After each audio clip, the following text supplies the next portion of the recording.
All right, so tonight I think most of you realize that the speakers um, are we're both actually San Diego community members, and one of them is our moderator, which is Paul Pui, the CEO of Edge. Paul, come on up. And and our other speaker is the illustrious Vinny Lingham. So Vinny is actually here in San Diego, and so we're lucky enough to have him come out tonight. And he's been somebody that I've looked up to in the crypto industry since I first started getting involved back in 2013 and 2014. And if anybody knows anything about the early days of crypto, one of the first places you could use it was through a site that Vinny built, which then he sold to First Data, right? Yep. Yeah, Gyft. And I loved it because it looked just like Lyft, and it was beautiful. And so he's doing a lot other stuff, and we're going to get to hear more about that tonight. So put your hands together for Vinny Lingham. Vinny, thanks so much for joining. We've been trying to get this guy out for a little bit. He's elusive because he's done so much. There's a high demand for Vinny's time. So definitely I'm grateful for you taking the time out to hang out with the community. Good time here. of the year. It's a good time of the year. Yeah, exactly. We're home now. Exactly. Right? Travel's all over. We'll touch on to that as far as what made San Diego your new home coming out of the Bay Area. Sure. We both are kind of Silicon Valley natives that migrated south. Yeah, refugees, exactly. We survived Silicon Valley. But I've been following you for years, one of the earliest names in the space. Been a fan of what you've been building. My wife was a fan of what you were building with Gyft. She knew, like, oh, the Gyft CEO is going to be speaking at the conference, at the meetup. And so I'd like to go, for many people, maybe they're familiar with some of the products you've built. I'd like to go one step back, because I always find what people did immediately before crypto might give some insights into kind of their journey into crypto. And you've done kind of like the full swath, everything from being an entrepreneur in Bitcoin into crypto blockchain, VC investments, even a bit of not social media, I hate to say the word, influencer. Like you've definitely kind of left a mark on a lot of people. And as well, even reality TV to a degree. A little bit of everything. A little bit of everything, And so I get bored. Switch it. Next thing. What was kind of immediately before Bitcoin? Like, what was that first thing, like the last thing you did, but then suddenly said, okay, this isn't good enough. Bitcoin's too big. I'll give you the short version. So it's been 20 years now. Next year, I think in June, in about 6 months' time, it'll be 20 years since I started my first company in 2003. I was working in online casinos in South Africa back in the days. This is 2001 to 2003, where you could use, at that point, you could use PayPal to pay for casino credits. You could advertise on Yahoo. You had casino ads all over the place. I was one of those guys running the marketing department for one of these casinos, and we were doing search engine marketing on like Overture, if those of you remember Overture. and that was before Google launched Google Ads, right? So this is like predating Google Ads. And we were managing, my department was me and like two guys. It was like $5 million a year in an industry which did $200 million a year in ad sales. So it was like huge. We were like, we were one of the top advertisers. And so I used to come out to the States and travel around and meet all the, the execs from Yahoo and whatever else. And then I went to the Google launch party for AdWords. I'm like, this is going to be pretty big. And I was convinced, and I started my own company in South Africa, which is a search marketing platform. And we built a whole bunch of tech, won a whole bunch of awards in 2005 and 6 and 7. And we had Walmart.com using us, I think, for like 5 years. And we were based in Cape Town, which is kind of cool. And we got pretty big. I actually, 2007, 2008, South Africa started going into a bit of a bad spot. Power outages, and still there today. And the new president took over, so I was like, I'm getting out of here. So I hightailed it over to Silicon Valley, and I raised funding for a technology product that was in my previous company. We spun it out into a new company, raised like $40 million worth of funding or so, and moved to Silicon Valley for a couple of years. And that was my transition out. The funny story is actually last month, my original company, and I literally started this in my bedroom in Johannesburg in 2003. And we went through ups and downs. I mean, it nearly failed like 5 times. You know, like it was close. And eventually, you know, it's like typical startup life. And eventually actually got bought by Carlyle Group, the big private equity group, last month, after 20 years. So it's kind of cool. I didn't have been any in operation even without you. It was like 900 people there. The VP of sales is that I, you know, obviously recruited at the time. He's now the CEO. All the people I hired and trained in the beginning, they're all like execs. It's kind of funny, 20 years, and you just don't realize it. It's like, wow. You created this baby, it's kind of grown on its own. 900 people, $200 million in revenue, like, it was awesome. I didn't have any shares in it, but that was fine. I sold out. I sold out in 2011. It was like 8 years, and I was kind of done with it. But that was cool. And I did the company in the Bay Area was Yola, which was just before Gyft. Mm-hmm. It's a website building platform. Started off kind of competing with Wix and Weebly and those guys. You know, eventually, long story short, I left that in 2011, and the company pivoted towards providing a website building for ISPs around the world. And then I started doing Gyft, which is a mobile gift card platform. And that was actually a very fun 2.5-year ride from like start to exit, with a couple of like near-death experiences there as well. Actually, the funny story on that one was when we got to March of 2013, I was like, this is not going to work. We had already raised, I think we raised like $3 million or so from investors, $3 or $4 million. And we couldn't make it work. We couldn't get sales in the door. And I'm like, well, let's try this. I was saying to a friend of mine actually, he's telling me about Bitcoin. I'm like, this is interesting, because our biggest problem was credit card fraud. Anyone could come in and buy a gift card and then they go charge it back. So we had all these like fraudsters trying to basically get free Amazon gift cards out of us using stolen credit cards. So we declined so many credit card transactions because of that. And so as I dug into the payment stack, I was like, this Bitcoin thing's pretty cool. So we added it, and then within like in the first day, we got 2 articles in TechCrunch in one day about us. And back in those days, TechCrunch was huge, right? So we got still huge. Yeah, we got tons of traffic. People started using it every day. People started coming back. We started looking at the user behavior. We added more and more merchants. We went from Amazon to everything. Eventually, by the time I left, I think we had like Starbucks, Walmart, everything on the platform, and it was just accepting Bitcoin. Initially, was our big sort of breakaway. We actually went from, I remember, I think it was like $2 or $3 million in the first year to like $25 million in sales in the next year, to 125 the year after. Just like this huge. Were you able to share how much of that was Bitcoin? So in the beginning, 80%, 90%. When we got to 125 million, Bitcoin was like 10%, 15%. So we used Bitcoin to kind of accelerate and get the product working and getting merchants on board and getting hype and stuff. Eventually, it was just people buying with credit cards. And actually, I can attest exactly that. I know I discovered Gyft as a person who had Bitcoin. Bitcoin went up in value. I wanted to be able to spend it and be able to use it. Gyft was one of the best options at the time.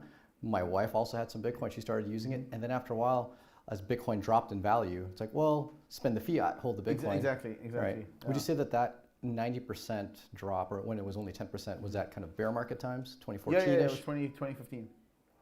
Yeah, we sold 2014, and so 125 million was 2015. Got it. So that's when all the credit card transactions really come. That was just like soaring, and we did a lot of mainstream advertising. We were on the Ellen DeGeneres show, we were on ESPN, the whole lot. And First Data obviously bought the company, so I was just managing the growth at that point. Was there a way to handle the fraud through the credit cards? Did that just kind of get solved? Well, they had a lot of good fraud tools at First Data. They were the largest processor in the world, so we became a First Data company, and we plugged in a whole bunch of tools from their side. It was an interesting experience. I mean, going from I think 17-person company to a 30,000-person company was an interesting. But they had a lot of infrastructure we could leverage, so the growth is easy. So you'd mentioned the decline of Bitcoin usage in the company, even though you guys did really well on credit cards in like the 2014-2015 timeframe. Yeah. And I know you started being very vocal about your opinions on Bitcoin around that time frame. Well, part of the Bitcoin decline was that we had the RBF situation. Yes. Want to explain to anyone what RBF means? So RBF was replaced by fee. I'm not going to get the whole political debate about this right now, but it's basically it was a technical change, and it affected us quite dramatically, because then we had to wait longer to confirm transactions versus using zero cons to issue the gift cards instantly. And even though it's opt-in, there was a whole bunch of issues with like UX and users getting confused and you've used the wallet that was opt-in by default, and you're wanting to know why you didn't get your gift card in time. So it slowed down our It definitely made a hit on merchant adoption. We noticed it as well. Yeah, a lot of merchants, all the it merchants, killed merchant adoption. all the merchants dropped it at some point. Like Expedia was taking it, everyone's taking it. It was just it affected the user experience. Where credit card payments instant, like if you think about crypto versus credit cards, the distinct difference between these two things is a credit card is a pool payment. Okay, so you put a number in, it pulls money from your account. There's a whole settlement process that happens in the background, and then the person pulling the money receives it, the merchant. Bitcoin and crypto let's start with Bitcoin. Bitcoin was designed to be a push payment system. You give me an address, I send you the coins, then you confirm you received it, and we're good. So you can't ever pull coins from my wallet. You can't send a request to my wallet for coins. It's a push payment system. And this is the fundamental difference between the credit card world today and the crypto world, is that push versus pull payments. I personally think that, and like cash is a push payment method as well, right? You give someone cash, you push it over to them, and they can rob you and pull it from you. But it's a push. So Bitcoin is more of a digital cash system than it is a credit system. Got it. So going into the kind of bear markets, you definitely published quite a few opinions. This is my fourth bear market. So let's see. So this is 2022 bear market. Before that, then the 2018 bear market. So you've been in Bitcoin well before Gyft. Well, actually, technically, it was a short bear market, but like 2013, there was like the mini bear market. A lot of people consider that one giant cycle. Then it went to the 2014, 15, 16. Long bear market. Long bear market. Then the 2018, 19 bear market. And now this is the fourth bear market. So I've seen the ups and downs of this. You have. And I think you gained a lot of following and kind of notoriety from a lot of the opinions and things that you published. Yeah. There was a great blog that you published, I think early 2014. Finding Equilibrium. Yep, that post was finding huge. The value of Bitcoin. I wrote a whole bunch of posts, like for you guys who haven't read them, but like you go to vinnylingham.com, you can go back and read them. But I wrote a ton of posts from 2014 to 2018 was my last post. I haven't written since. And it really captured, I think, a lot of the zeitgeist at the moment, thinking about Bitcoin, and presented things to people who were just like trying to get into it and understanding it. And it was at a time where I think the concepts were not complex as they are today. I mean, like no one today is a crypto expert. Okay, no way to be. If anyone presents themselves as a crypto expert, they're a scammer. Because like it's such a big, like the surface area for crypto is so wide, you cannot know everything.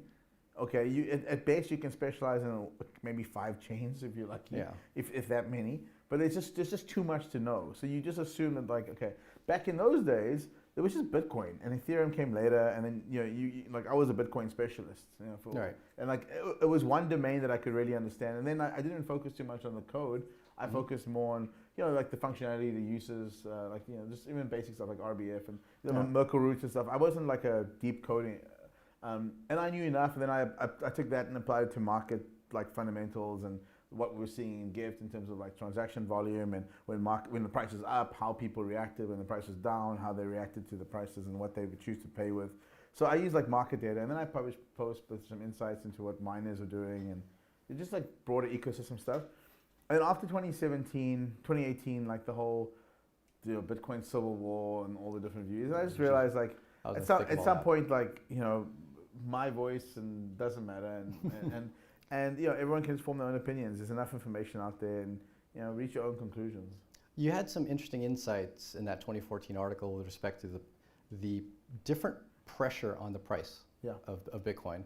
Everything from its adoption from merchants and consumers, and how you'd mentioned merchants were outpacing consumers. Yes. We noticed that as well. Yes. In early days of our company launching Airbits to the merchant directory, tons of merchants started accepting it, but we didn't have enough consumers. Too many sellers, not enough buyers. Exactly, right. And the downward price pressure that would impart, because merchants were just basically selling. It was just a way to sell Bitcoin. Yeah.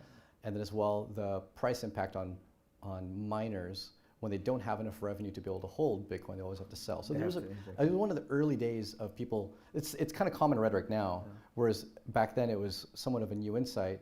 What would you say, is there a new insight to kind of mirror that bear market that you would apply into kind of the current one today? I mean, at the time, or is it totally different now? It's almost like that was quite a revolutionary insight, if I do say so myself. No, exactly. Like even Willie Woo still credits me today for that. Yeah. And he's one of the best analysts in the space. Because at the time it wasn't like very obvious. It seems obvious in hindsight. So to rival that would be pretty tough, to be honest, especially today. I will say one thing is like I think the impact of mining selling right now is probably overstated from what I've seen. Even though the prices are high, the difficulty is high on Bitcoin. I'm just not convinced that miners, that the big operations have to sell as much. Is it they don't have to sell as much, or they're just a smaller part of the network? They're a smaller part of the actual network float, as a whole. the float that's being sold. Like if anything's driving down prices, is people who don't have jobs and live off Bitcoin. Like people got in 2010 and they got a stack of Bitcoin and they got to pay for their lifestyle. They're just selling it all. They're dumping it. Exactly. So that's probably more. I mean, you think about it. There's only like 6.25 Bitcoins per block right now. It's like tiny. It's tiny. It's really small. Back in those days, we were doing 25, I think. Well, the Bitcoin is worth a lot less, but then again, so is the market cap. But exactly. Right. But it was a lot. On a relative basis. I mean, if you look at what the miners were getting, it's important to. So even though the 25 versus 6.25 seems minor, if you actually look at the total number of coins that was the emission at that point, it was like 8 million or so, 10 million, I think in 2013. For the entire year? Yeah, no, total coins issued. Oh, I see. Sounds about right for 2013. It's about 10 million, if I remember correctly. We're at 19 million now. Yeah, so that 9 million worth of coin inflation has already happened. Yeah. So like everything coming out right now is very, very minor. The amount of inflation, even in the article I think I wrote, Bitcoin inflation now is like, I think 2% or something. So even if the miners sold everything, it doesn't really impact the price as much. So one of the things that we've been banking on with respect to a lot of the predictions on price going forward is the halving, which I've argued doesn't make much of an impact. Yeah. Now, however, there's two parts of the impact, which is the actual financial supply and demand, and then there's the mental aspect of it. What percentage do you think is the kind of psychological aspect of the halving versus the actual supply and demand? The contrarian take now would be that the halving has no impact this year, the next halving. This next halving. Yeah. That would be the contrarian view. You took a contrarian view in 2014 with that blog article. Would that be, if you wrote another blog article, first time in 4 years, might that be the contrarian view? If I had to go like bet on it, I would say that's probably not what moves it. Like it just doesn't seem. Mathematically, does it? It doesn't make any sense, right? Like, you go from 6.25 to 3.6, yeah, 0.625, something like small number. I think 3.06. What's it? 3 points. Yeah, whatever. We're the math people here. Yeah. Yeah, it shouldn't. Although I felt that way even with the last halving, yet we still did see a bump, not as big as we saw prior. No. But what happens with the halvings is it actually does the run up a year before. It does start to slowly run up. So it kind of doubles the year before. So in about March, we're about a year out. So in theory, you should see the Bitcoin price get to 35,000 by March. Reality, with the current macro climate, I don't think that's happening. Remember, a lot of the variables have changed as well. We were in a very strong, macro environment. Fed was just running up debt. People also, by the way, people think Bitcoin is a great hedge against inflation. I think it's the exact opposite. I think it's a hedge against deflation. Explain. Okay. Yeah. So in a deflationary environment, in an inflationary environment, what happened? The Fed raised rates and collapsed everything because it sucked liquidity out the market, right? Okay. So if you think like from a game theoretical perspective, the argument would be that the inflation's high because they keep printing money, and because they keep printing money, the price of all the assets go up, which is what we saw the past couple of years. Right. But in reality, the reflexive response to that is they have to raise rates and suck liquidity out of the market, otherwise inflation becomes hyperinflation and gets out of control. So when that happens, what happens then basically assets get devalued because now the comparative rate of return for other assets, bonds, yields, everything gets messed up, which is what we're seeing now. And therefore, because of the reflexive response to inflation, the price of Bitcoin's gone from 69,000 down to 17,000 because rates have just gone up. People don't have the money to buy Bitcoin or borrow against. Liquidity has been sucked out of the system. So then if that's the case, then maybe it's deflation. Or is it just that we're still pegged to traditional markets? Do you think that'll ever end? Well, yeah. There's another argument for that. That's a different train of thought. Let me go back to the deflationary one. So in a deflationary environment, what happens? Prices are dropping. Why? people are hoarding cash and hoarding money, and they don't want to spend anything, and demand is being stifled, and nobody, like no one wants to go out, no one wants to spend money. Japan basically in the 80s, 90s has gone through deflation. What does the government do? They print lots of money. Or to inflate. Yeah, to try and inflate it. And when you have like a deflationary trap, you just basically can't get inflation going. So it kind of like is counterintuitive, but in an environment where the reflexive response to deflation is to print more money, the government may print way more money in a deflationary environment than an inflationary environment. It seems like counterintuitive, but that's exactly what happens. Well, basically becomes like, it's like Greenspan, not Greenspan, was it Bernanke 2008? Who was the chairman then? Was it Bernanke? Yeah, he was like, we're gonna load up helicopters and just drop cash in the economy, right? Like that mentality is what the Fed will have. And so I think that like if we see a deflationary situation, I think Bitcoin goes over 100K. I don't think it does. It won't do it in an inflationary environment, because if inflation runs up, everyone gets scared that the Fed's going to pull the plug on us. Basically rug pull, which is what they just did over the past 12 months. We've got this inverse reaction. Like what I've noticed is when there is proof that this money that we have, which is the dollar, is effectively devaluing, people go and buy it. If you think about it from the viewpoint of you're buying the dollar, it's like, oh, this thing's dropping in value, let's buy it. Because when you sell another asset such as stocks, bonds, Bitcoin, you're doing nothing other than buying the dollar. Ironically, it's kind of this weird concept. It's dropping in value, buy it, because you know it's never going to go up in value. It's not like buy low, sell high. It's going down, but it's never going to go back up. But somehow that is how our economy works. It's dropping, go buy it.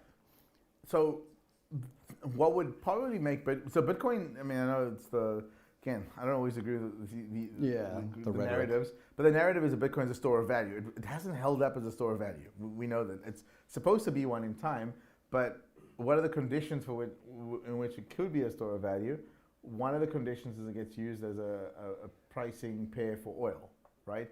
So if like Putin said, I'm going to accept, I don't know, like X number of Bitcoin per barrel oil for the next 12 months, people will buy that in response to, okay, if we go and buy X number of Bitcoin, we can then just buy oil from Putin. So whether it's China or wherever else, they have to unban Bitcoin first, but that's not a discussion. No. Right now, it looks like he's doing it using oil. Using Ripple. Sorry? Are they using Ripple? Gold. No. So they're probably going to peg oil barrels to ounces of gold. And maybe get back to gold standard maybe for oil. Chinese, like here's the problem with the rising interest rate environment for the U.S. You're making it impossible for foreign countries to keep using the dollar as a reference point for value. Because they've sanctioned so many countries. Well, not just the sanctions, the cost of capital is too high. So these countries are all running, dollar deficits, debts. Their currency is devaluing. They've got to raise interest rates. They've got their own debt burden. And the world's sitting at 360% debt to GDP ratio right now. 360%. And by the way, GDP is a bullshit number, because it's not actually profits. It's basically the number of transactions running through the system. All right. It's like total throughput. Like some economies running on razor thin margins, and it's like running a business. So right. So going back into, I get a little worried when we look at numbers like that. It's like comparing price earnings to revenue multiples. It's just two different worlds. So getting back a little bit into your history and Gyft, obviously successful app. We loved it. I used it.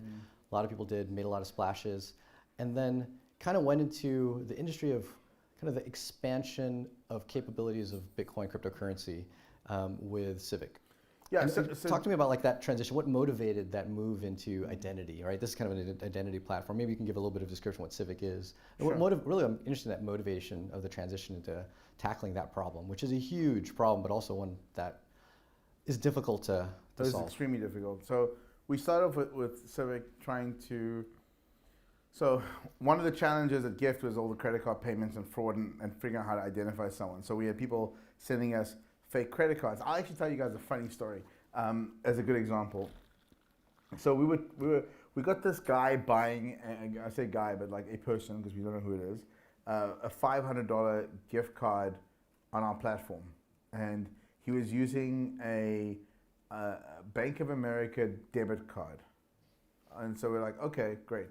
And then he was, so it flagged us because, so we had, back in those days, we had honeypot cards. Honeypot cards were the cards we know the scammers buy, okay? Because just they can resell them. They can do and it happened to be a GameStop card. So funny story. Okay. Relevant to today. Yeah. so he bought this GameStop card, and then we looked it up, and we were like, okay. And back then we had like we could track a lot of things, and we were like, we declined the card. I mean, he emailed us and he said, well, what's wrong? I said, well, we're not sure about this credit card, etc. So he sends us a bank statement, which is like an ID, I think, for the Bank of America account. And it was a clean bank statement, like, new line of credit opened up, everything. And we're like, something still seems fishy here. So the guy emailed us his login information for his Bank of America profile. like if that doesn't run up red flags, what does? Or you're just dealing with an idiot. So then we looked at, like, where is this guy, like, where is he doing this from, right? And he's in Atlanta, and I think the card was registered to not where he was. And we looked it up, and we did the demographic search on this, like, where is this guy? And because he was getting angry with us, I can't remember the details, but like scammers go, like, how dare you insult me, blah blah. So, like, okay, and it was a Vietnamese name, Vietnamese, like, guy, like, you could tell from the name, and we looked up, and he was like in a black neighborhood in Atlanta, and we're like, this seems too weird, and and then we had not to be racist, but no. Hey, I'm from Africa. It's not. No, it's just like it's a mismatch, right? Right. And then I think we had a call with him, and he had a southern accent. So I'm like, okay, this is. And this is one of the funny stories when you're like trying to do investigations into it. Here's a southern-sounding guy with a Vietnamese name in a black neighborhood in Atlanta trying to use a credit card that he's given us bank account details for to log into. And then we got hold of Bank of America, and there's no one to talk to. We tried to explain to him that someone's done identity theft and stolen this guy's details and whatever else, and it was just like they were like, sorry, only the cardholder can call us. I'm like, okay, well, it's your money, and that was it. But so we just realized that there was a huge problem of trying to identify people remotely. So having remote identification, so being able to say, ping you to your phone and say, hey, Paul, are you doing this transaction? Is it you? Having facial recognition, matching your so right now with Civic, you can go get a Civic Pass, whatever, and we can match your. Depends on who's requiring it, but we can match your face to your driver's license, 3D scan, map it to the driver's license. If the two match, we know it's you and it's valid, and we know that it's legit, right? And so trying to build all that decentralized, blockchain-based, minimalist, we don't want to keep your data, we want to enable you to store it yourself. We've been doing it for years. It's a bit of a challenge. We built a number of different products and different iterations. We launched the ICO in 2017. It was one of the largest ones, raised $33 million. And it's been a journey, and Civic is still doing a lot in the community. We created identity.com. We helped with the verifiable credentials, and the DID standard that the W3C's adopted. So we've done a lot in terms of development. I'd say we probably haven't done enough on commercialization, and that's not us. That's just blockchain industry. I mean, the problem is we've been so resistant for KYC and AML for years. We've been trying to find our ways around it, like using FTX in 2019 and 2020, using VPNs. Like, by the way, this is legitimately true, and they even said it today. Like, FTX has been allowing U.S. citizens on their platform for years. You just need to fire up a VPN, and you had low limits and whatever else. It's true of BitMEX. Was true of Binance. Exactly. There's a reason why these companies have exploded. Yeah. So hot money is really easy in crypto, and actually, this is another good reason why KYC and AML has been tough in crypto. And I really thought the regulators would have stepped up a long time ago, and they just didn't. So here's the difference. If you have a bank account, and I debit your account, ACH, so I go, hey, I'm going to debit your account for $100. You can have up to 6 months to repudiate that. Yeah. Okay, there's some certain conditions, but at least 30 days, 60 days, but you have a long period of time. If you're a crypto exchange, and they debit your account, they want to know everything about you, first of all, like Coinbase does, because when you're in the banking world, the risk is on you as the debitor, the banker, whatever. However, so if I go and deposit 10 Bitcoins into a crypto exchange, do they really care who I am? No. They will do the minimum viable verification. that gets them off the hook with regulators. So the whole regulation game is this: use the worst providers for the crypto stuff, because we don't really want to know, because the money is, who cares? It's sound. It's sound. It's irreversible. The moment it hits the account, 6 confirmations and we're done. So we don't really care who that person is. So we'll have very lax KYC AML standards in any exchange. And Coinbase is actually an exception because they're US based and regulated. But all the exchanges around the world, they don't care. They just don't care. And so if it's whether it's drug money or whatever, they don't care because they cannot lose money. You can't take the crypto back out of the wallets. Think about it. You can't go back in 3 months and go charge back, or it doesn't happen. They only care about transactions that come from the financial world, from the banking sector, from credit cards, all that stuff. So it's really hard to convince companies and exchanges, etc., to so we built a high fidelity KYC AML solution. Right. And that's not what the market wanted. They wanted a So low fidelity solution because the they don't want minimum. 80% rejections. They want 20% rejections or 10%, whatever the minimum is they can get away with the regulators that they've paid off. So I hear a lot of identity platforms getting built. It's like one of the most popular things that come across my plate. What would be like 1 or 2 sentence advice for anyone trying to build an identity platform today, especially one in the crypto space? Wait in the weeds. Wait? In the weeds. In the weeds. So what I mean is, like, sit back and see what takes off and then become a fast follower quickly. There's like 3 dozen experiments or maybe 100 experiments being run by all the different identity companies trying to figure out what it is that takes crypto-based identity mainstream. And when that happens, everyone's going to just go and do that thing. But we've launched like Civic.me, we've got Civic Pass, we've got a whole bunch of other things. We're constantly experimenting and trying to find which. If we crack it, then we're going to have everyone chasing us, right? So that's the play now. It's like don't try and be too ambitious and run really lean, be able to survive for quite some time and watch the market. Yeah, exactly. So you mentioned one thing about Civic that I'd love to give some insights to people. So you guys existed and crossed over the 2017, 2018 era in the ICO boom, and you guys had done an ICO.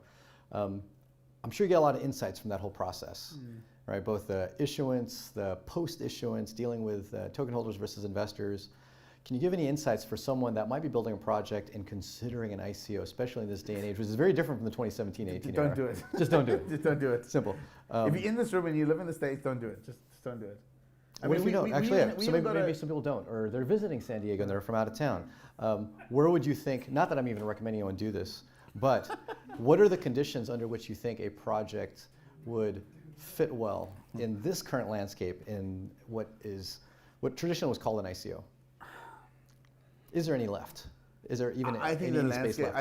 I'm bearish on ICOs at the moment. I think that you're going to have to see some coin consolidation in the market. You're going to have to see some. So, I'm expecting companies to like merge together and then use a single coin, and a lot of that to happen in this phase. I don't think there's no appetite for new coins right now. No, not even Aptos? Which somehow has an appetite to be able to raise a bunch of damn money. I mean, a lot of the stuff is like tail stuff. I mean, people did a lot of Aptos did a lot of raising before everything came down. Right before people. If you look at what's happened in the past month or so since Binance and FTX and Binance had their thing and FTX went down, there's not much appetite for risk right now. You being in the VC space, I'm sure you got a lot of insights on that. Let's talk about that a little bit. When did you first enter into kind of investments? Like I've been angel investments since like 2006. So okay. Quite a long time. But then I started a VC fund in South Africa in 2014. Okay. Newtown Partners, where we focus on, we focus on logistics investments. Like logistics is a big sector in Africa, moving stuff around, and so we partner with Imperial, which is a big logistics company. We run their venture capital. We're basically a venture capital arm for them. Okay. And then we do like a whole bunch of my investments as well. I used to do Shark Tank in South Africa. Kind of still do, but we haven't had one for a while because of COVID. Then I joined Multicoin in 2017 to help them raise their fund. I did the Solana deal as well, and so we did a whole bunch of things. I did a whole bunch of things in investing. But I can tell you now, from the people I speak to in the crypto world, all the crypto investors, the checkbooks are closed. Are closed. Closed. Yeah. Especially until the end right of now. Especially for like November, December. After After FTX, it was just like done. Yep. Let's wait for the shakeout to finish. So March, was it? I think think it was March 2019. We sat down, and this is the first time I had heard of, and you told me about Solana. Yeah. Right, very early. They weren't even a year before mainnet. And you're like, Paul, you gotta watch out for this. Watch out for this. What? Yeah, out here it was Westfield, remember? Yeah, we were having lunch over there, or Westfield, dinner. What made you excited about that project amidst the sea of other projects? Like, what captured you as an investor's eye into a project like Solana? So, I always look at the founders. And I met Anatoly. I was like, this guy's super genius. It's funny. I sent the investment note around to the team and Multicoin. We were like, it's back and forth on it. And one comment was like, "This is way too ambitious." And I was like, well, actually, I think this guy's got the chops for it. Like literally those words, and I got in my email, so I checked that the other day. It's like, I called it with Anatoly that he would pull this off. That's the first thing. The second part of it is, and obviously Raj as well. Like Raj and Anatoly, they're a good match. I had lots of dinners and lunches with them, and I helped them a lot in the early days, especially. What I think was really exceptional was the focus on, like, when I first got the pitch, Anatoly called it NASDAQ for blockchains, like really high performance, throughput, large amount of. And then he explained to me how like he would deal with scale, speed of light issues around the world, and I was like, this guy actually gets it, because like the problem with running a blockchain first of all, him and I are both like layer 1 maximalists at the time, so I just don't believe that layer 2s are. I mean, I know there's polygons there and it's got its own purpose, but I don't think that the ultimate for blockchains is having this like stack layer 2. I think Vitalik was even talking about layer 3 the other day. I'm like, what the hell? It's a user experience nightmare, I'll say that. Just like if you guys have used Polygon and the bridging back and forth and like waiting 2 hours, come on, like no one wants to wait. Like I'm just too impatient for layer 2s, okay? That's just me. So when I met Anatoly, I was just, this is layer one solution. With Turbine and with all the stuff they're doing on Solana, it was just really easy to get confirmations quickly.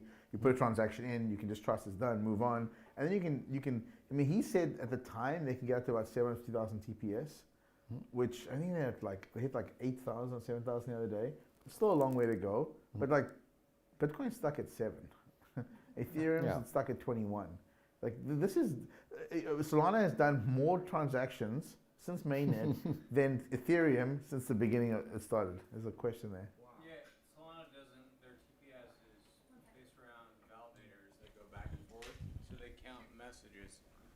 Even if you extract the messages? Even if you extract the messages with finality rate, Solana is much slower than what people give it credit for. It's roughly a Ethereum fork with some fancy consensus mechanisms.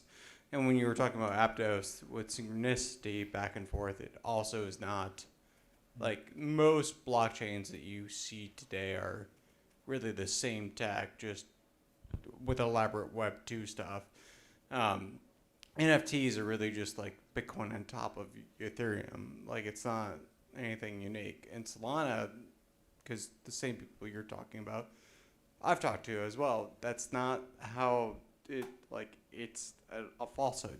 There's a reason why that network goes down all the time. Like they have congestion when the validators talk to each other continually, and proof of stake is really easy to front run across the board, especially because you can like every single node ends up being on AWS or something else, and then when you have proof of stake, you always have a 2-block thesis that you can target, and the top 6 or 7 are normally the one that dictate the rest of it. So when you know the top 6 or 7, you can now figure out from the other 90 when a transaction goes through ahead of time and front run it. So like Solana has a lot of problems. It's not that good. So there's no secret there's been a lot of press about Solana and some of the issues that are going down. What would you say has been the inside sentiment within the team? Their concerns, their optimism on whether or not some of those challenges are, whether expected, solvable. Like, what do you feel like having a bit more inside direct contact with Anatoly and whatnot? What's their sentiment onto what people are seeing with, like, true, the network going down at times? And there are some trade-offs there. It's one of those, like, do you want the network to go down or do you want to fork? And I think it makes some trade-offs that I think people aren't expecting, especially coming from Ethereum and Bitcoin. But what's the sentiment within the team? So my understanding technically is the network itself didn't go down. The validators went down. So And now they have a second client coming out as well right now. When I talked to him directly about this, I said, what happens when the network goes down? He laughed and goes, you wait for it to go back up. So it's not like... But remember, like Ethereum's been around, what, seven years now? And this is like 2-year-olds. So you're comparing like a 7-year-old to a 2-year-old. It's hard to do that. The fax machine versus ATMs, like you have to know a message is going to be delivered. Yeah, so but networking credibility is different. We're in the early days. I mean, and by the way, they fixed a lot of these issues. I mean, Solana hasn't gone down. They're for not. Actually, it's structural. They can't. Like, literally, structurally, they can't from their algorithms. Based around how messages are confirmed from consensus across the board. They literally cannot. They would need to rewrite the whole entire actual algorithms of how their messaging works. I don't know. I will say that. Maybe you're smarter than Anatoly. You should start your own blockchain. Yeah. I do. Oh. I have one. What is it called?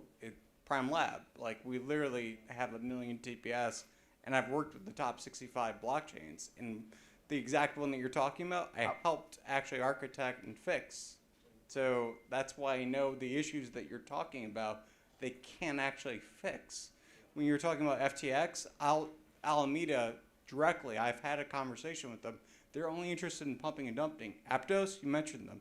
I talked to them. The whole entire thing, they're only interested in pumping and dumping it.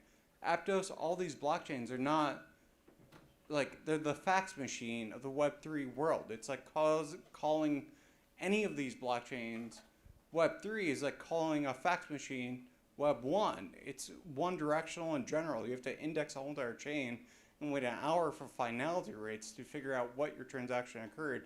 They have no read-write mechanism. They don't understand Merkle DAGs or how they actually reflect. I think we're definitely going into the weeds of the technicals, which are probably outside of the scope of this discussion. Now, granted, it's very interesting stuff to learn and understand. No question about it. But you can't confirm transactions from consensus if you don't understand the encryption mechanisms. We'd rather hear the conversation here, actually. No, exactly. So while you might have a 100% correct assessment on this, your ability to describe it where the rest of the audience can understand is probably going to be fairly limited. Because, I mean, I'm a technical person, although my technical abilities on the low-level understandings of a blockchain are limited. You probably have far more understanding than I do. I'd love to be able to understand it. Probably wouldn't be able to in the scope of our discourse, on stage. That's fine. I'm just saying architecturally, Solana, Helium, all those, architecturally, you can have a 10x improvement of something if you put it on top of RPC node, which has 100 concurrent stream limitation no matter what you do. You're going to be limited on throughput no matter what you do. So it doesn't matter how fast your tech is, if you rely upon the same routing mechanisms and everything else as Web 2, you're never going to be faster. And that's fair. If that's a fair assessment, great. Heck, if we can at least achieve Web 2, because just achieving the speeds of Web 2 would be amazing, right? When we say NASDAQ is running on Web 2. Yeah. Right, if we can achieve that, great. And maybe we've made claims that are far beyond that, which we don't even necessarily need. Like, we're still working with blockchains, like you said, 27 TPS to get to 1,000. Maybe 250,000 was a bit of an overstated claim, but we don't even need to get that far. We don't need that. I think even if like 2,000 or 3,000, it would have been plenty. What is Visa's 10,000? Yeah, if we can get to 2,000 and even use a few blockchains, then we've accomplished the goal of disintermediating and getting people off traditional rails. So let's we'll visit that at some point, because that is an interest of mine in understanding what brings people to these different projects and different chains, what makes it compelling. So that's kind of the VC space. I wanted to go in a little more detail. We're a little bit short on time as far as kind of pulse of the VC space. So you kind of summarized it and everything's kind of frozen. Yeah. My understanding though, there's a lot of dry powder. So the VCs aren't broke. Except for a few. 3AC maybe. There's a few that are broke. Well, so that's also a bit of a misunderstood issue. A lot of the VCs, like, they announce these funds, like they raise $500 million or $1 billion or whatever, but they don't draw down the capital from their LPs. So it's all committed capital. So not in the bank, not in the wallet. Yeah. So you say, oh, we've got a $500 million fund. Okay, you go try and doing a 20% capital call from your LPs and see whether you fill up that $50 million that you think that they're going to give you in this environment. And so you get a lot of LPs basically saying, sorry, we're a little scared right now. Can't do it. if you want to like write off my commitment, that's fine.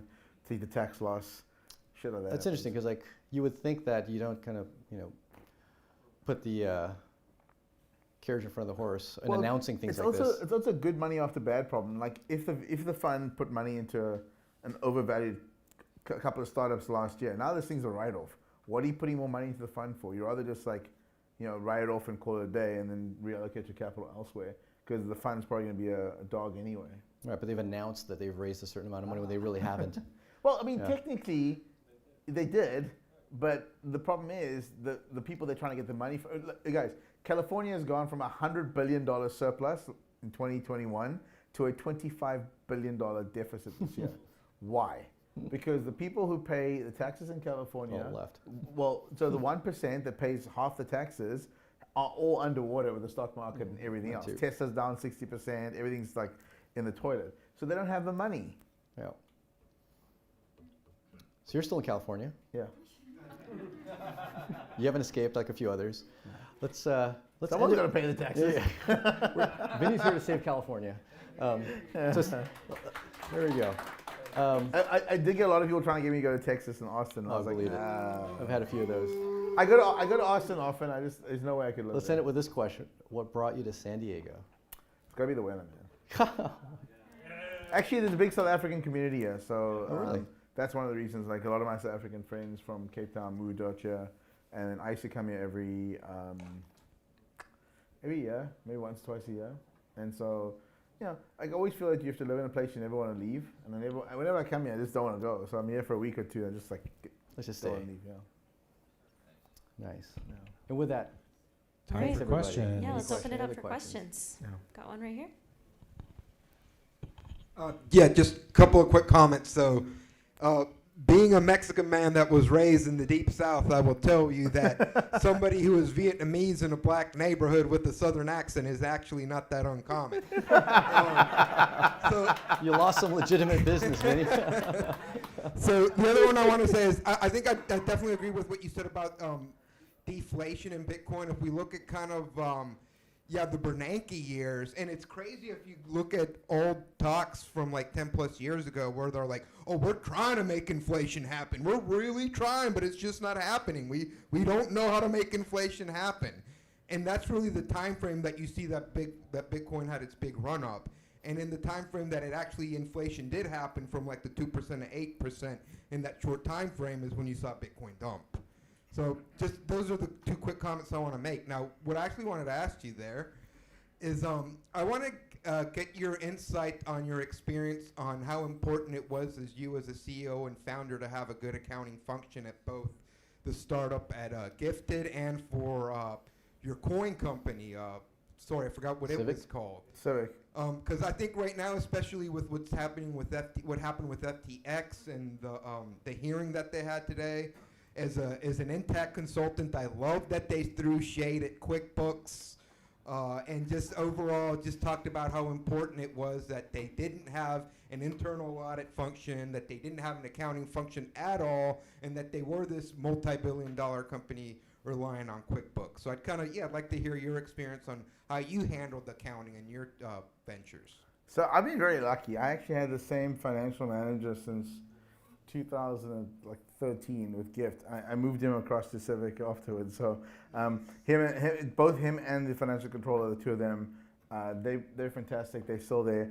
I think it's the most critical function for a startup. Did you flip out, or did he flip out when you introduced crypto into the accounting system? No, I feel like finding a good accountant is easy. Finding a good one that'll deal with foreign assets, crypto, and whatnot seems to be 10x harder. Yeah, I think that's one of the biggest mistakes companies make is they don't build financial controls early and then scale it up. They try and like overlay it too late. I think in the beginning when you're just building product, you can use like even my new company Waitroom. We use an accounting firm in the Bay Area. They do all our books for us. It's not a full-time function. We're just building product. I'm just paying bills. There's no money coming in. The moment money's coming in, different game. When it's just like money going out, it's okay.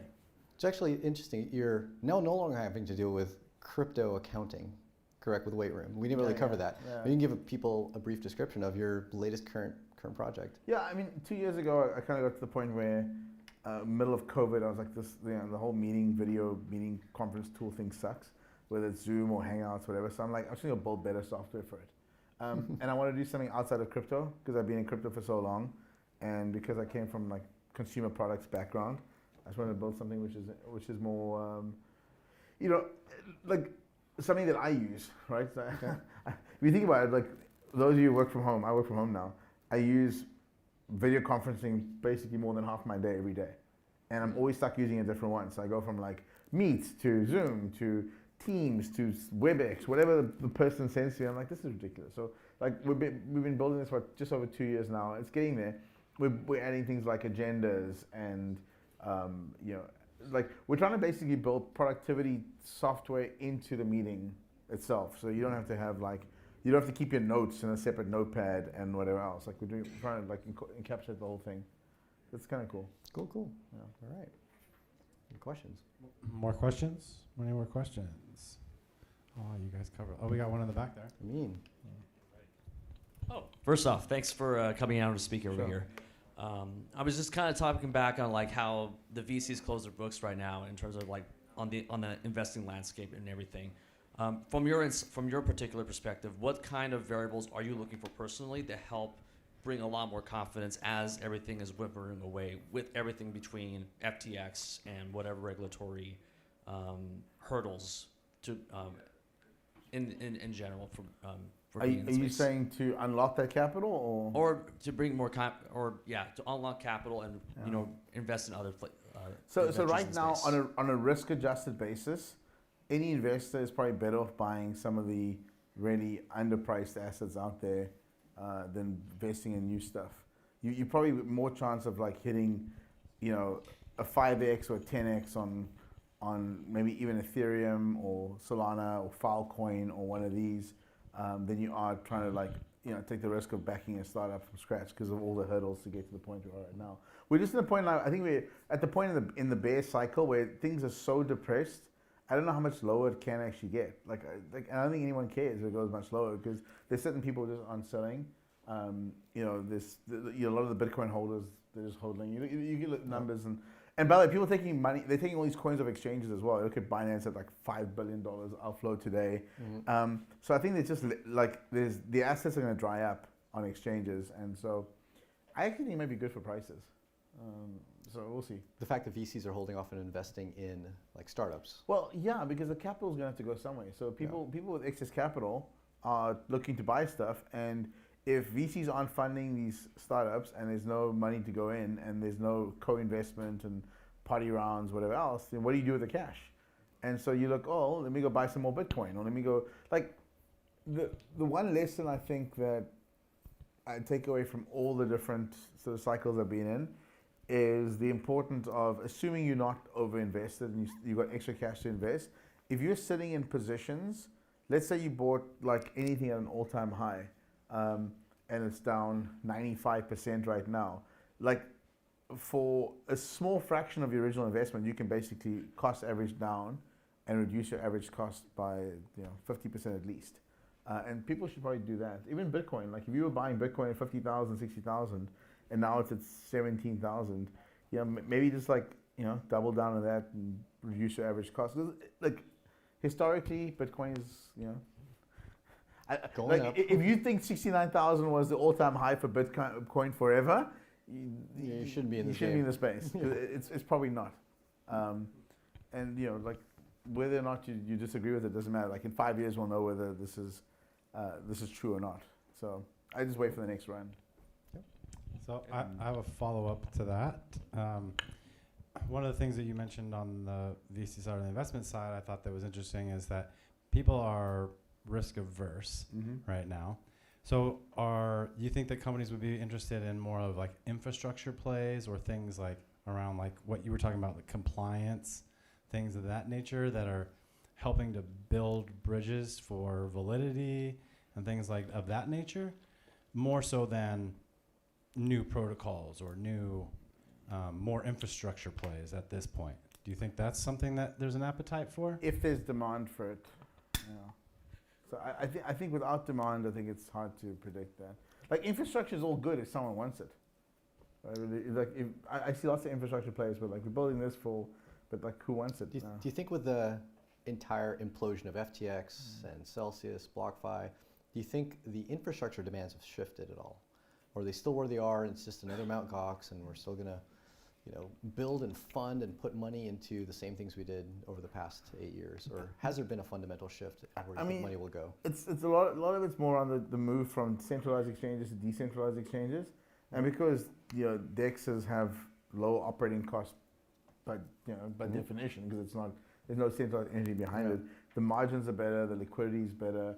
It's just going to take some time for this stuff to I wouldn't say liquidity is better than the centralized things, but over time the cost structures are better. So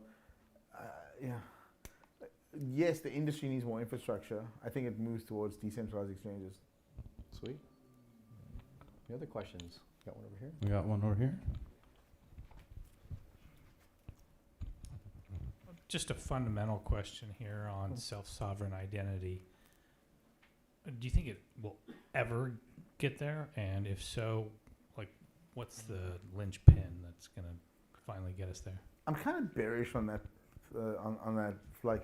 at some level, because we live in a world where all these companies want to own your information because they can mine the data, they can serve you better ads, they can personalize it. So the incentive of privacy just isn't there. And so, I would have hoped that it would be the case where it took off, but having to educate 7 billion people on the importance of holding your information is kind of a task. And so, we'll see how it plays out, but I don't know. I feel like I'd agree on it, but on a different level. And I've seen all the self-sovereign identity protocols and projects die or wither, mainly because unlike Bitcoin, where if at least you and I value Bitcoin, we have a small network that works. If you add a third person, it works between the three of us, whereas self-sovereign identity is almost useless until you have mass adoption. Yeah. And that's kind of the challenge of it. You need a huge amount of adoption before it's useful to even one person. And the biggest barrier to that is the entities that will accept that identity, governments, large banks, things like that. And so that's why I've kind of felt bearish as well on it for a tangent reason. And I've spent so much time speaking to banks about this, and every bank I speak to, they do not want to. I mean, it's so easy for a bank to issue you a digital ID card on your phone that you could just use and wherever you are. And in theory, banks should be the biggest issuers of identities in the world, but they don't want to, because they don't want to give you the power to use your identity. They don't want to give you credentials. It's very weird. It's me again. So when you're talking about there was a question in front here, so he should get priority. Oh, okay. When you're talking about AC16Z or any other investors, for the record, they're more interested in knowing about what the next thing will invest in, and the reason why the market's fallen down. And I do have expertise in this, as we've just raised $100 million at a $1 billion valuation, is what the next thing will happen and what people will invest in and why they will invest in that. So it's not like when you're doing things like A16Z or any of the other ones, the reason why the market's so up in the air, they don't know what they can sell to the next people. So if you're raising a round, make sure you have a way to de-risk your round. LOIs, business, revenue, something. If you don't have that, you're likely screwed. They want to know they have a way to sell it because the market is way up in the air and they don't know where it's going to settle. Most VCs do 1 to 2 deals a year, tops, per partner. Yeah. So my question is, with your proposal here, what are you trying to make sure people gather out of the information here? Are you trying to say, many of these people in this conversation, we're both from Silicon Valley, so you get random pitches and stuff, but a lot of these ideas are ones where they're in the starting phases. So you remember when you were in the starting phase, and you remember when you first started, and the hardship of failing constantly, nothing ever works, constantly fails. You always think that the next thing's gonna fail as well, but you keep pushing forward. What's the bit of advice to give these people to go, don't think about A16Z, don't think about these things. What problems can they focus on and feel good about? Like, what's your advice for that? Because the things that you've talked about, the companies that you've solved, are a personal problem that were reflective of you. So I would like to hear more about that, like how that personal problem is reflective of you because it's reflective of your success. So rather than just investing in something because you think you can get a 2 to 3x return, it just so happens that what you're passionate about gets a 2 to 3x return. Okay, so, I mean, I'm not 100% clear on what you're asking, but I'll give it a shot. If you're starting a company, just the basics apply now. Figure out, you got to figure out product market fit. So, is there demand for what you're trying to do? And then keep your company as lean as possible until you find that, and then you raise funding. Or if you need interim funding for that, go to friends, family, and fools and raise your round. Like, this is like basics 101. I'm happy to tell you guys, but I'm sure you all know this already. What would you say is, I know that when we did a Twitter Spaces a while back, and then you gave some insights to people that are like, hey, how would I get in front of investors like yourself, and how do I catch that attention? What aspect of the product, or how I pitch it, or how do I approach it? If you can give that 1 or 2 sentence advice on how to get and capture the attention for investors, for people that are just starting off, especially early stage companies, what would that be? I mean, generally the best way to get a meeting is just a warm introduction with someone who's like a mutual connection. Look on LinkedIn, just ask for a couple of intros. That's always the best. That's how Anatoly got introduced to me. I was invested in a friend of his company, and he asked for an introduction to me, and we he made the connection. The other one is just like, you can kind of cold email, pitch, whatever, or text, or whatever. Go to Telegram or Twitter, and generally just have a deck ready, like 5, 7, 8, 12 slides max. And say, hey, this is what, and start with like, hey, I know you're busy. Just check this out for like, 2 minutes. If it's interested, ping me back. And sometimes, I always always reply to people, say, yep, sorry, not for me. Or if it is interesting, email me and let's set up a time to chat. So, because of the sheer volume of inquiries every day, you gotta just be concise. I think like too many people are just too verbose about what they're doing, and then that like, it depends what mode you're in. Yep. It's generally not really practical. Okay, let's wrap it with maybe one more question. Yeah, We're about an hour now. Just one quick question. Sure. So I'm a serial entrepreneur, also an investor, and I've been through many cycles of downturn in the economy. How would you build the confidence in investors, especially with what is going on in the last couple of months with FTX and others? And how long you think investors will take them to forget about what is going on with FTX and build that confidence? So just remember, like, it's not about forgetting. Like up to $10 billion is lost. So I've got friends who had funds where they had $100 million on FTX gone. And there was a fund like that people put money into. So it's not just about forgetting. It's about like there's value that's been taken out of the economy. The good news is I think I tweeted this one time. Like the black hole that Sam was sort of like putting all this money into is now closed.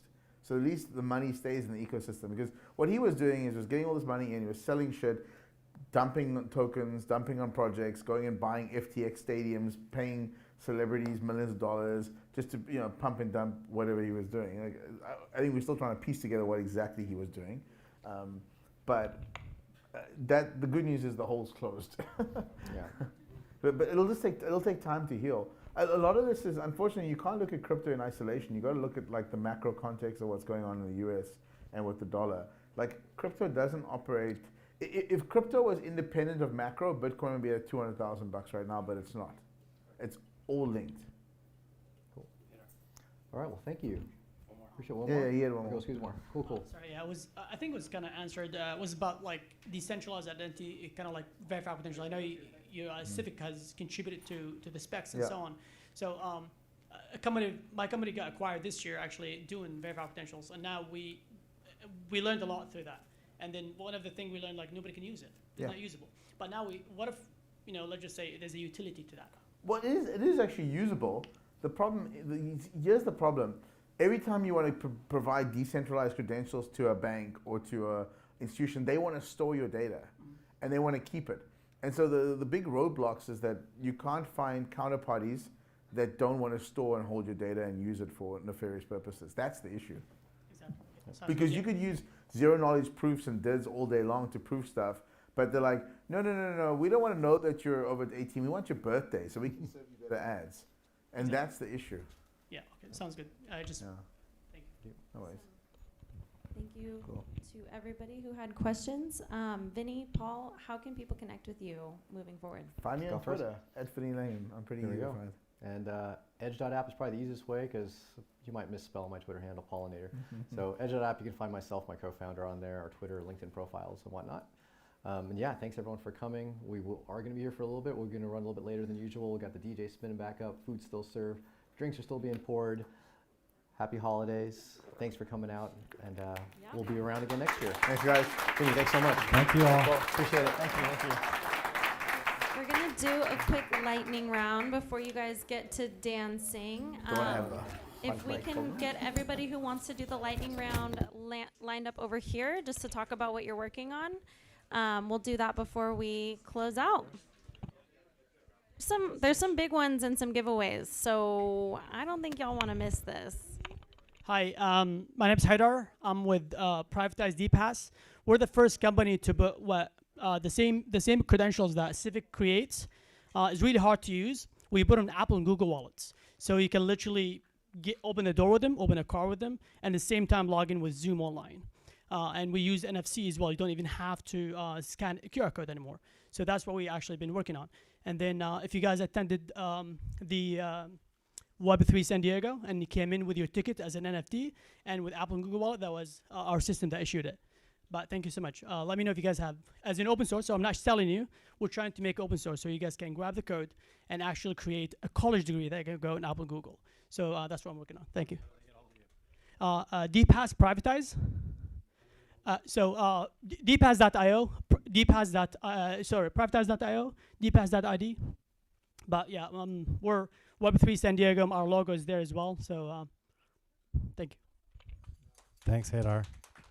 All right, make sure to state your name and your company and how people can get in touch with you. Thanks, Chris. Hi, guys. Terry Snyder here from Crypto Heads. I know some of you may know us. Local community-based here, based out of Imperial Beach. We advocate and educate and entertain everything and anything crypto.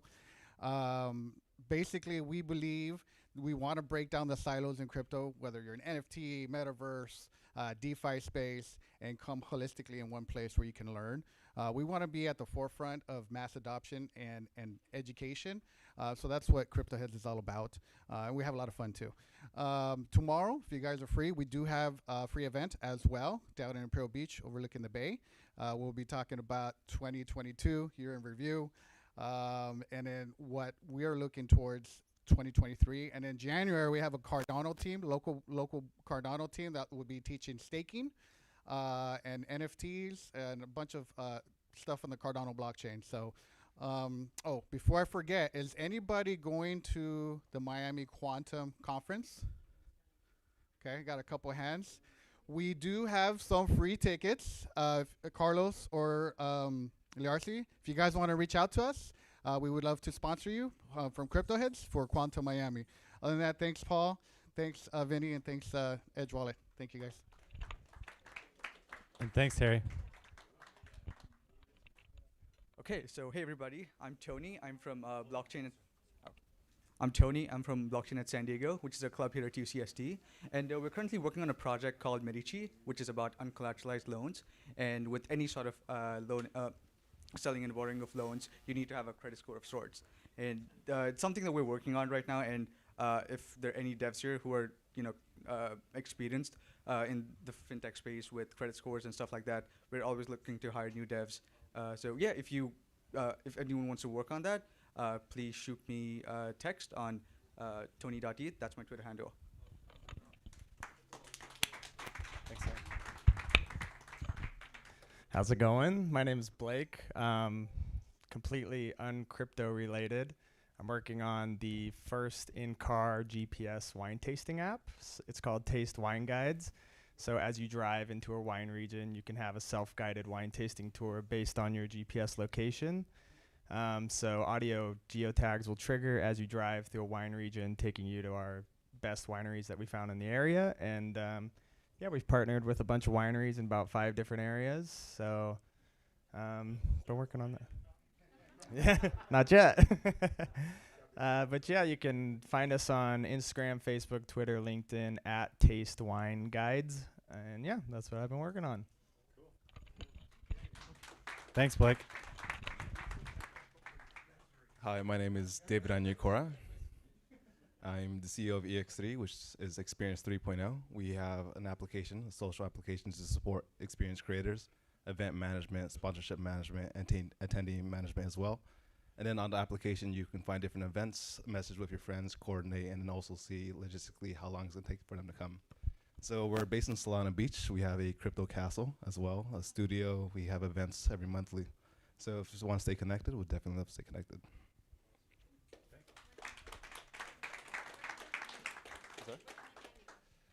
You can find me on LinkedIn at David Anyakora. We more recently won the top tech innovation for North America from Maroon for 2022. And so we're going to be releasing the mobile application this upcoming March.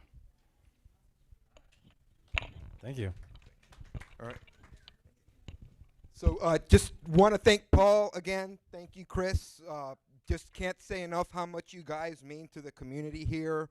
You know, I recently found out that Silvergate Bank is in La Jolla. They're big. You know, they were FTX's bank, but they're not inviting us over for being pizza on the regular. So thank you so much, Paul, for just opening up your doors to, you know, us regular retail folks. Can't thank you enough for that. So my name is Angel. I am currently with Equation Technologies. Like I mentioned, I'm an Intact consultant. So if you have any interest in your accounting, getting your books straight, if you do not want to be referred to as the crypto genius that was using QuickBooks behind the scenes, I'm your guy. So I am with Equation Technologies right now, and I mention that because I'm really interested in getting deeper into the crypto space by either bringing in crypto clients or moving over to another country. I'm sorry, like another company like Bitwave or that's specifically a sub-ledger for crypto assets. Thank you. Awesome. Well, we have a couple of meetups coming up. Next Tuesday, the 20th, we have a Zcash meetup, and then in January, we're hosting Chainlink on the 11th. I just wanted to say I will also be emceeing the Quantum Miami conference, so I would love to see you there. Go ahead and talk with crypto heads, and we can figure out a way to get you there as well. They mentioned they have a couple free tickets, so I'd love to give those out. Oh, that is January 25th through the 27th. So if you're serious about going to Miami, we will have a whole San Diego crew. Would love to have you there. Thanks, everybody. Enjoy the rest of the evening. Have fun. And we'll see you in 2023.